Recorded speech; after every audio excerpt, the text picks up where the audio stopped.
దగ్గర నుంచి నియోజకవర్గ స్థాయి లీడర్ వరకు కూడా ప్రతి ఒక్కరూ కూడా ఈ ఫోన్ అనే ఒక ఆయుధంతో ప్రజలను జాగృతం చేయాల్సిన అవసరం ఉంది. ఇవన్నీ కూడా రాబోయే రోజుల్లో గ్రామ స్థాయిలోకి మనం తీసుకొని పోయి ప్రతి ఒక్కరిని కూడా జాగృతి చేసే కార్యక్రమం ఉంది. ఇన్ఫ్యాక్ట్ ఇవన్నీ కూడా రాబోయే రోజుల్లో అందరం కలిసికట్టుగా అడుగులు వేసి చంద్రబాబు నాయుడు గారి ప్రభుత్వాన్ని గట్టిగా నిలదీసే కార్యక్రమం చేయాలి.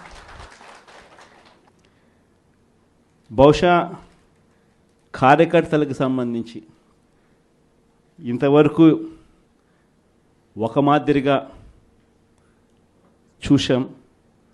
కార్యకర్తలను ఇక్కడ కాదు, కార్యకర్తను ఇంకా గొప్పగా చూసుకునే కార్యక్రమం కూడా జరగాల అని చెప్పి కూడా ఆలోచన చేస్తాను.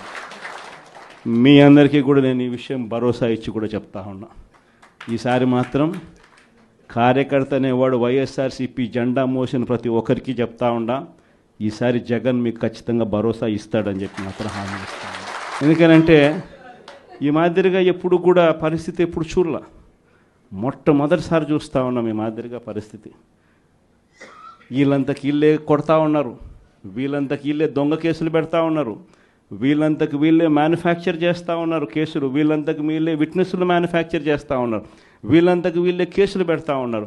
ఒక మనిషిని ఏకంగా 10 చోట్లకు తిప్పుతూ ఉన్నారు.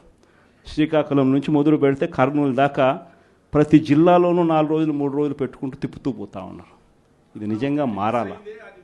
ఈ కళ్ళెదుటే కనిపిస్తూ ఉన్న ఈ కార్యక్రమాలు ఇవన్నీ చూస్తూ ఉన్నప్పుడు మాత్రం నిజంగా మీ అందరికీ నేత్రం ఖచ్చితంగా ఈ భరోసా ఇస్తా, ఖచ్చితంగా నేను చెప్తా ఉన్నా ఈ మాట.